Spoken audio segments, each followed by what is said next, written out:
Assalamualaikum warahmatullahi wabarakatuh. Oke, kita akan melanjutkan belajar mengenai teori kepribadian.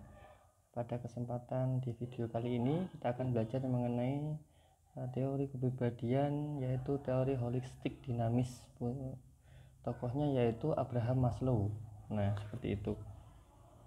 Sebelumnya saya sampaikan semoga teman-teman semua dalam keadaan sehat walafiat, dilimpahkan kesehatan, keselamatan baik dirinya, keluarganya, dan lingkungan sekitarnya. Dan apabila teman-teman sedang mengalami musibah, semoga musibahnya bisa segera terselesaikan dan teman-teman semuanya menjadi pribadi yang sehat secara fisik dan mental. Baik, kita akan memulai membahas mengenai materi tentang teori holistik dinamis, yaitu tokohnya Abraham Maslow. Nah, kita mulai dengan gambaran umum tentang teori holistik dinamis.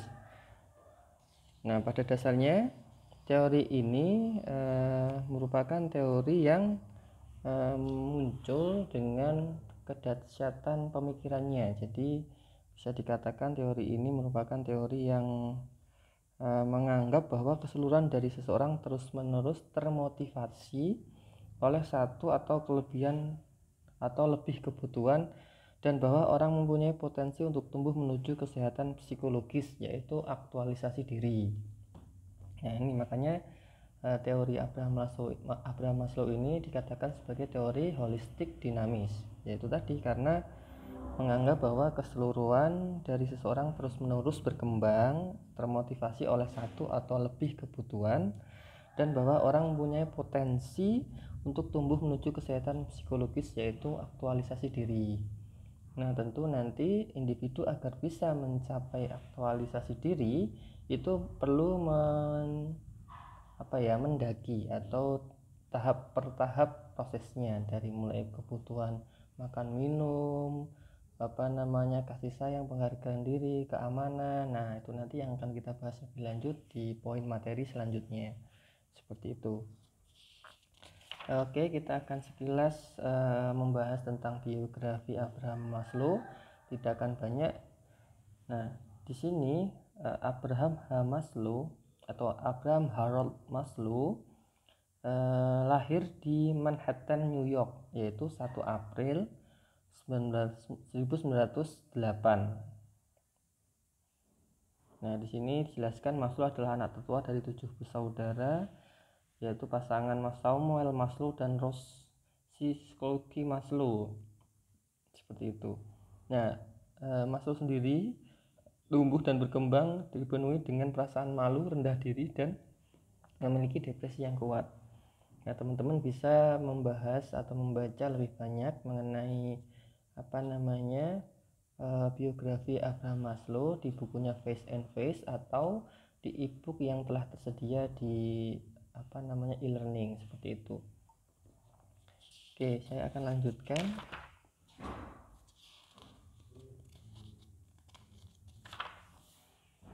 Nah,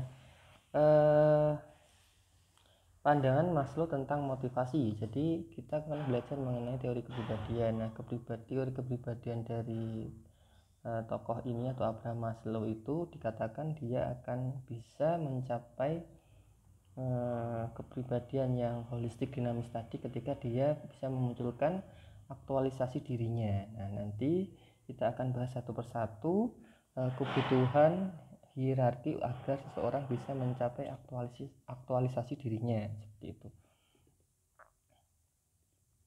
Nah, Maslow itu mengadopsi sebuah pendekatan menyeluruh atau komprehensif pada motivasi, yang artinya keseluruhan dari seseorang, bukan hanya satu bagian atau fungsi termotivasi, seperti itu. Kedua, motivasi biasanya kompleks, yang berarti tingkah laku seseorang dapat muncul dari beberapa motivasi yang terpisah, seperti itu. Dan asumsi yang ketiga bahwa orang berulang kali termotivasi oleh kebutuhan-kebutuhan. Nah, seperti itu. Jadi ketika kebutuhan dasarnya misalkan terpenuhi, maka dia akan meraih atau mencoba meraih kebutuhan selanjutnya. Seperti itu. Oke, saya lanjutkan. Di dalam teorinya Abraham Maslow itu ada yang dikatakan sebagai hierarki kebutuhan atau tanjakan seperti itu. Nah, dalam hal ini hierarki ini dibagi setidaknya menjadi 5 level.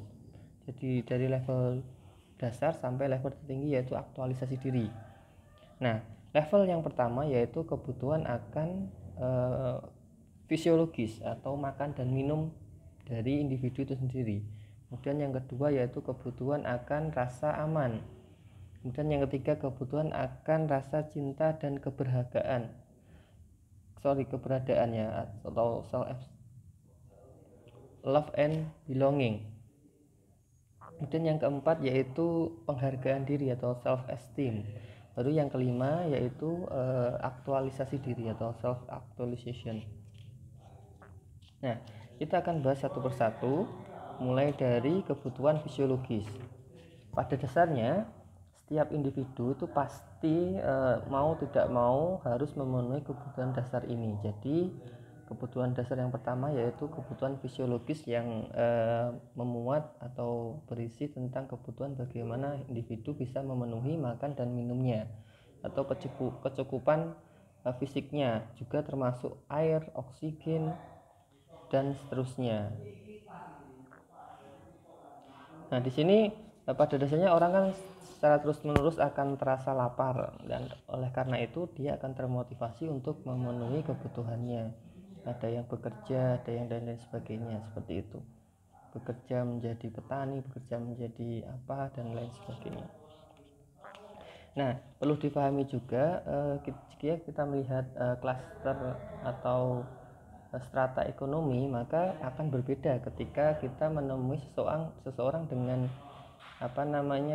basic ekonomi yang tinggi dengan seseorang yang ekonominya lemah, maka kebutuhan akan makan dan minumnya juga akan berbeda. Seperti itu. Kalau orang kaya misalkan itu kan pasti akan lebih mudah memenuhi kebutuhan makan dan minumnya, berbanding terbalik dengan seseorang yang bisa dikatakan masih dalam ekonomi rendah atau ekonominya masih sulit. Itu pasti untuk memenuhi kebutuhan dasarnya kan akan perlu usaha yang lebih keras, sehingga motivasinya pun akan berbeda. Kemudian yang kedua yaitu kebutuhan akan keamanan. Nah, di sini apabila kebutuhan fisiologis dari individu sudah terpenuhi, maka yang kedua yaitu individu akan berupaya agar dirinya merasa aman. Nah, keamanan di sini meliputi keamanan fisik, stabilitas, ketergantungan, perlindungan, dan kebebasan dari kekuatan-kekuatan yang mengancam. Kemudian kekuatan yang mengancam itu seperti perang, terorisme, penyakit, rasa takut, kecemasan, bahaya, kerusuhan, dan bencana alam. Kalau kita misalkan pakai contoh tadi antara orang kaya dan orang miskin, pasti kan akan berbeda. Orang yang kaya itu pasti secara kebutuhan gizi dan lain sebagainya akan lebih dari cukup.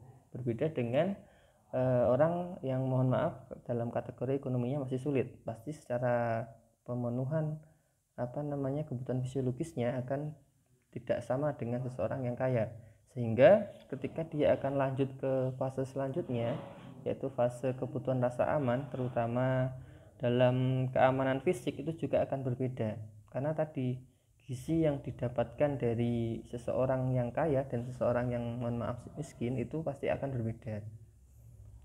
Seterusnya misalkan juga terkait tentang penyakit. Pasti orang yang dengan ekonomi lemah itu rentan terkena penyakit dan kesulitan untuk bisa menyembuhkannya, dan berbeda dengan orang kaya dengan kekuatan finansialnya yang tinggi, dia akan mudah mendapatkan perawatan medis yang terbaik seperti itu.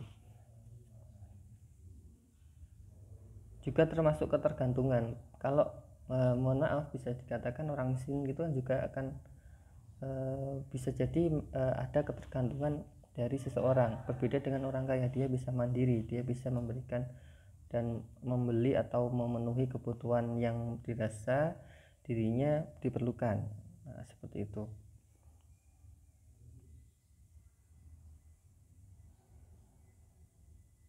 Nah, Ketika seorang individu tidak bisa memenuhi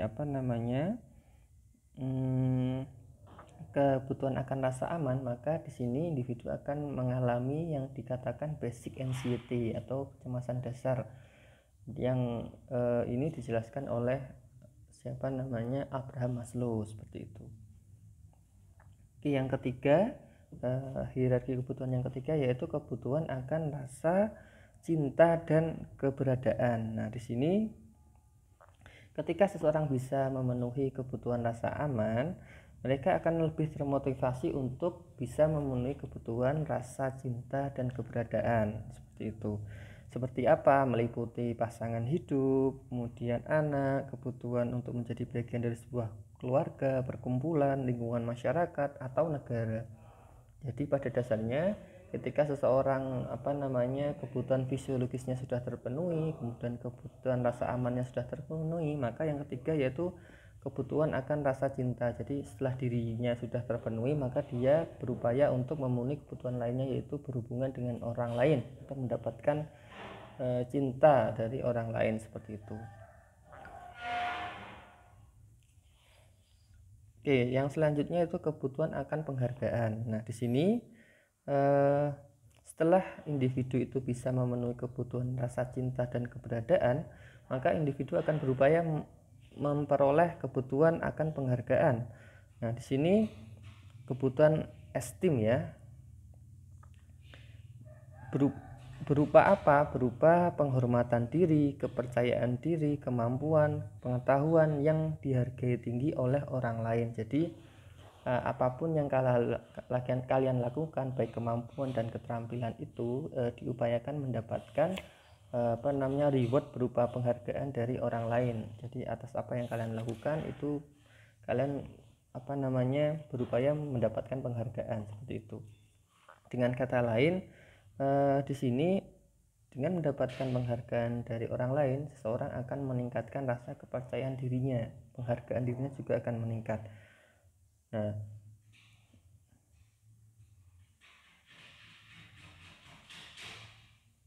perasaan penghargaan diri merupakan perasaan pribadi seseorang bahwa dirinya bernilai dan atau bermanfaat dan percaya diri seperti yang disampaikan sebelumnya. Jadi penghargaan diri ini nanti akan menjadikan diri seseorang itu percaya diri. Namun bisa jadi berkebalikan.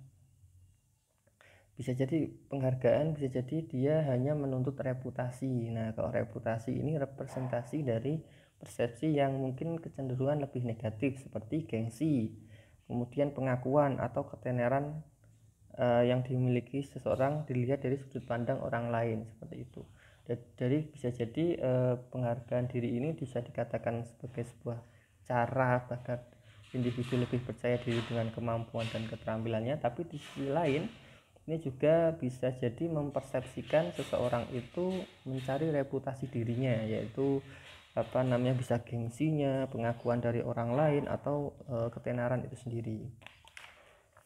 Baru yang kelima, setelah 4 tahap awal tadi terpenuhi, mulai dari kebutuhan fisiologis, makan, minum, oksigen, air dan lain sebagainya, kemudian yang kedua rasa aman, yang ketiga yaitu cinta dan penghargaan, kemudian yang keempat yaitu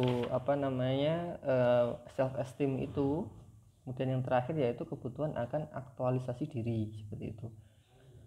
Ketika semua level sebelumnya terpenuhi, maka secara otomatis individu itu akan bisa menunjukkan aktualisasi dirinya seperti apa. Nah, di sini kebutuhan aktualisasi diri mencakup pemenuhan diri, sadar akan semua potensi diri yang dimiliki, dan keinginan untuk menjadi sekreatif mungkin seperti itu. Orang yang mencapai aktualisasi diri menjadi manusia yang seutuhnya, memenuhi kebutuhan yang orang lain hanya lihat sekilas atau bahkan tidak pernah mereka lihat sama sekali. Mereka sangat alami, sama seperti alaminya binatang dan bayi, yaitu mereka mengekspresikan kebutuhan-kebutuhan mendasar mereka dan tidak membiarkan diri mereka mendapat tekanan dari lingkungan sekitar atau budayanya seperti itu. Saya contohkan seorang mahasiswa.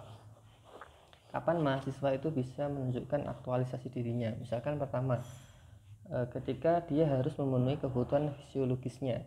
Tidak mungkin seorang mahasiswa itu bisa belajar apabila dirinya secara kebutuhan fisiologis makan, minum, dan airnya tidak terpenuhi. Bagaimana seseorang bisa berpikir ketika dirinya kelaparan? Bagaimana seseorang bisa berpikir ketika dirinya kehausan?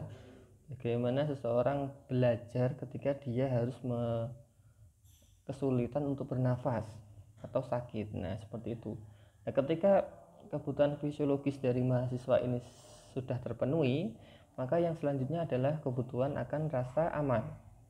Oke, misalkan kalian adalah mahasiswa BKI di IAIN Tulungagung, dan kalian merupakan mahasiswa yang berada di atau rumahnya di Papua. Bagaimana kalian bisa belajar di IAIN Tulungagung ketika kalian sendiri merasa insecure untuk belajar di IAIN Tulungagung? Bisa dari bagaimana perjalanannya ke sana aman atau tidak, dan lain sebagainya. Bisa jadi kendaraan yang saya gunakan aman atau tidak. Bisa jadi bagaimana nanti kos-kosannya di IAIN Tulungagung aman atau tidak. Bagaimana lingkungan di sana aman atau tidak. Nah, selama rasa aman ini belum terpenuhi, maka mahasiswa tersebut pasti tidak akan bisa belajar secara optimal ya. Jadi nilai akhirnya itu juga belum tentu maksimal. Nah, apabila ini kebutuhan akan rasa aman ini terpenuhi, maka masuk di kebutuhan ketiga, yaitu cinta, seperti itu. Nah, cinta ini tidak melulu melulu hubungan intens antara lawan jenis, atau bisa dikatakan pacaran ya kalau anak sekarang. Nah, tapi bisa jadi kebutuhan akan cinta itu lebih kepada bagaimana dia menjalin hubungan dengan kawan-kawannya di kampus di IAIN Tulungagung, atau lebih spesifik di bimbingan konseling Islam. Apakah dia bisa mendapatkan cinta dari kawan-kawannya sekelas? Apakah dia bisa mendapatkan perhatian dari kawan-kawannya sekelas? Nah, seperti itu. Jadi keberadaannya itu memang diterima dengan baik oleh kawan-kawannya. Baru ketika ini sudah terpenuhi, maka yang keempat, yaitu individu itu akan berupaya untuk memenuhi kebutuhan akan penghargaan, seperti itu.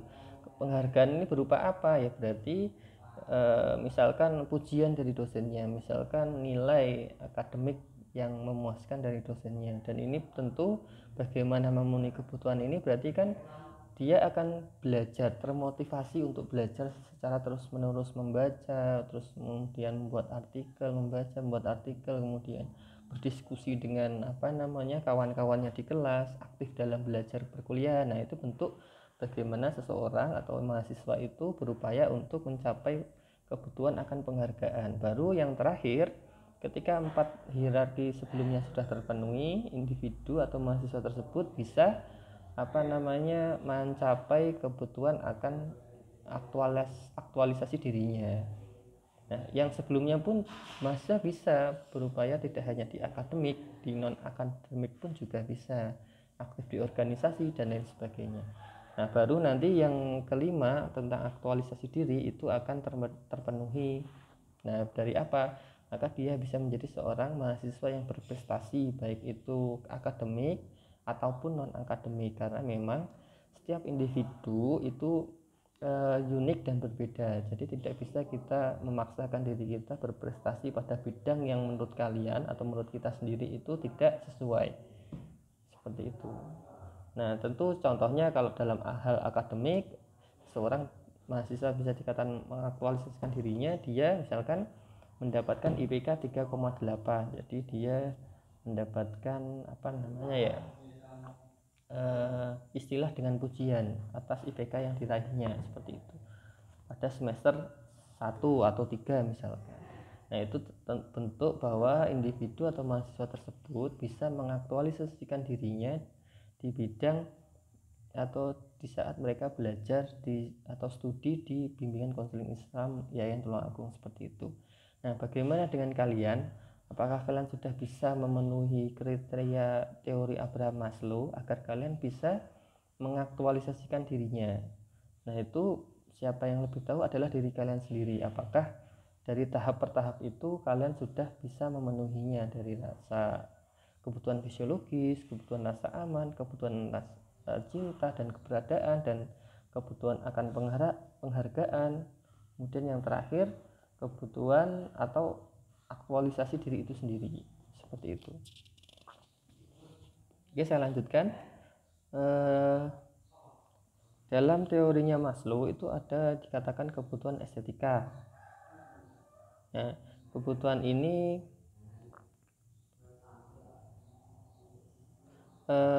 setiap budaya itu memiliki ciri yang berbeda-beda, yang tentunya di sini seseorang individu termotivasi oleh kebutuhan akan keindahan dan pengalaman yang menyenangkan secara estetis, seperti itu. Kemudian ada juga kebutuhan kognitif. Di sini dikatakan kebutuhan kognitif yaitu kebutuhan sebagian orang yang mempunyai keinginan untuk mengetahui, memecahkan misteri, memahami dan menjadi penasaran. Jadi ada proses berpikir dalam dirinya atau proses kognitif, seperti itu. Kemudian yang selanjutnya ada kebutuhan neurotik. Nah, di sini kebutuhan neurotik itu lebih kepada bagaimana individu itu mengarahkan dirinya pada stagnasi dan penyakit. Nah, neurotik itu sendiri bisa dikatakan kecemasan, ya, gangguan kecemasan, seperti itu. Artinya kebutuhan ini adalah kebutuhan individu yang secara tidak langsung dirinya menjadi pribadi yang tidak produktif, berlawan dengan estetika kognitif dan kebutuhan dari kebutuhannya yang sebelumnya, seperti itu. Jadi kebutuhan-kebutuhan yang dipenuhi oleh individu adalah kebutuhan-kebutuhan yang tidak produktif dan tidak sehat bagi dirinya.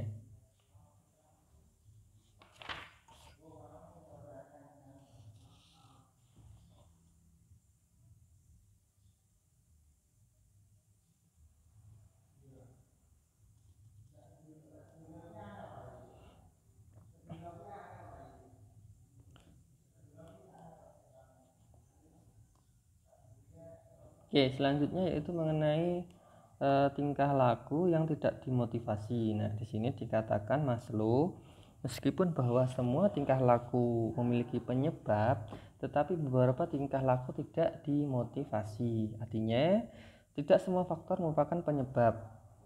Beberapa tingkah laku tidak disebabkan oleh kebutuhan, tetapi oleh faktor-faktor lain seperti reaksi yang dipelajari, pendewasaan diri, atau obat-obatan, seperti itu. Jadi misalkan kebutuhan rasa aman dia harus memenuhinya karena memang sakit, dan itu kan harus dipenuhi, maka perlu adanya obat-obatan. Dan itu tidak dimotivasi pun, kalau ingin sehat ya harus minum obat, kurang lebih seperti itu. Kemudian tingkah laku ekspresif dan tingkah laku penanganan.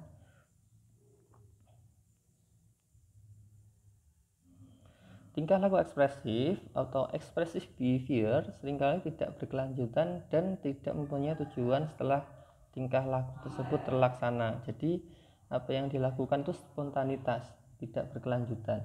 Beda kalau seseorang itu melakukan aktualisasi diri, maka dirinya akan secara intens dan konstan akan mewujudkan aktualisasi dirinya dimanapun dan kapanpun dirinya berada, seperti itu. Kemudian tingkah laku penanganan atau coping behavior biasanya disadari, diusahakan, dipelajari, dan ditentukan oleh lingkungan luar. Jadi ada kondisi di mana lingkungan itu mempengaruhi individu agar menunjukkan perilaku yang sesuai dengan lingkungan tersebut. Seperti untuk mendapatkan makanan dan tempat berlindung, memperoleh teman, dan mendapatkan penerimaan penghargaan dari orang lain. Nah, di sini coping behavior atau tingkah laku penanganan itu memiliki tujuannya. Tujuannya tadi, walaupun itu tidak selalu disadari atau diketahui orang yang lain, tingkah laku ini selalu dimotivasi untuk mewujudkan kebutuhan dasar individu atau hierarki kebutuhannya Maslow tadi. Jadi coping behavior itu sebenarnya untuk memenuhi hierarki tadi. Makan, minum, kemudian rasa aman, kemudian teman. Kita kan tidak mungkin bisa berteman kalau kita tidak bisa mengetahui seluk-beluk dari teman kita sendiri. Kemudian kalau sudah kita mengenal, baru kita akan berupaya agar teman kita itu merasa nyaman dengan kita. Kan kita tidak bisa langsung memaksa meskipun ada beberapa kasus itu berbeda, misalkan karena dia punya sumber keuangan yang melimpah, akhirnya agar dapat teman dia menggunakan cara yang pragmatis, yaitu ngasih uang agar dapat teman misalkan.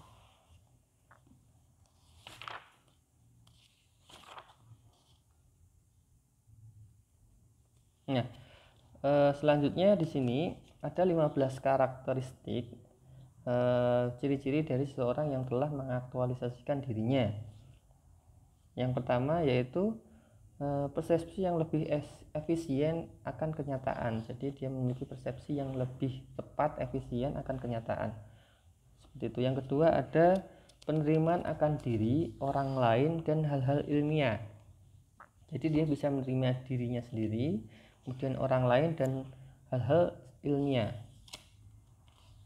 Jadi dia tidak akan bersikap defensif, berpura-pura, dan tidak punya perasaan bersalah yang menghancurkan dirinya, dan memiliki selera yang baik terhadap makan, tidur, tidak terlalu mengkritik kekurangannya sendiri, dan tidak terbeban oleh kecemasan atau rasa malu yang berlebihan. Jadi dia bisa menerima keadaan dirinya, baik fisik maupun psikisnya. Misalkan fisiknya saya sebagai dosen, struktur gigi saya tidak rapi misalkan, ya saya terima, dan itu memang sudah ada dalam diri saya. Seperti itu bentuk penerimaan diri. Kemudian spontanitas, sederhana, dan kealamian, seperti itu. Yang ketiga ya. Nah di sini mereka tidak secara kompulsif, sangat etis, tetapi dapat tampak tidak etis atau tidak mengikuti peraturan. Jadi dia akan bisa spontan menerima aturan, atau bisa jadi dia secara spontan juga mengkritik misalkan, seperti itu. Yang selanjutnya adalah berpusat pada masalah. Jadi orang yang bisa sudah mengaktualisasikan dirinya, maka dia fokus langsung pada masalah. Misalkan kalian seorang mahasiswa, kalian punya masalah pada tahap ketiga, yaitu rasa cinta dari siapa, temannya. Maka misalkan ada perselisihan, maka kalian langsung fokus pada perselisihan itu, bukan kalian malah membuat perselisihan itu semakin membesar, atau kalian kasih bensin agar lebih terbakar misalkan. Nah kalian tidak seperti itu. Kalau kalian adalah ciri orang yang sudah bisa mengaktualisasikan dirinya, seperti itu, kalian akan lebih cepat atau segera mencari air untuk memadamkan api, agar kalian mendapatkan rasa cinta dari teman kalian, perhatian, seperti itu. Kemudian yang keempat yaitu kebutuhan akan privasi. Yang kelima ya, kebutuhan akan privasi. Yang keenam ada kemandirian. Ketujuh adalah penghargaan yang selalu baru. Nah penghargaan ini berarti diterima oleh orang-orang yang baru di sekelilingnya, seperti itu. Kemudian pengalaman puncak selanjutnya adalah ketertarikan sosial. Jadi dia tidak lagi seorang yang bisa dikatakan introvert atau menarik diri, tapi dia menjadi seseorang yang sosialis atau bisa lakukan komunikasi atau hubungan dengan orang lain. Kemudian yang selanjutnya hubungan interpersonal yang kuat. Nah tadi mendukung statement sebelumnya. Selanjutnya adalah struktur karakter yang demokratis. Selanjutnya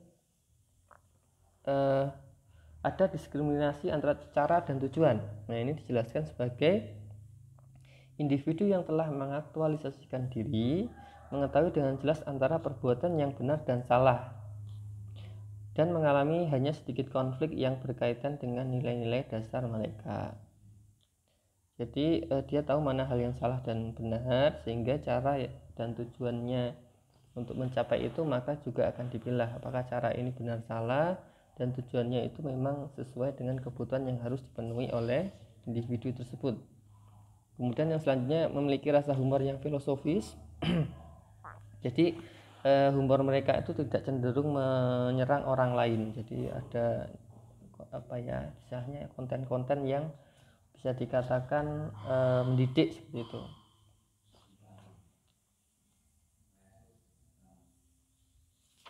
Selanjutnya kreatif. Selanjutnya tidak mengikuti enkulturasi. Jadi bisa dikatakan individu itu tidak selalu mengikuti budaya yang ada dalam lingkungannya. Contoh misalkan ketika kalian nanti bekerja dan kebetulan ketika kalian bekerja itu lingkungan kerjanya itu masih menerapkan KKN untuk kolusi, korupsi, dan nepotisme.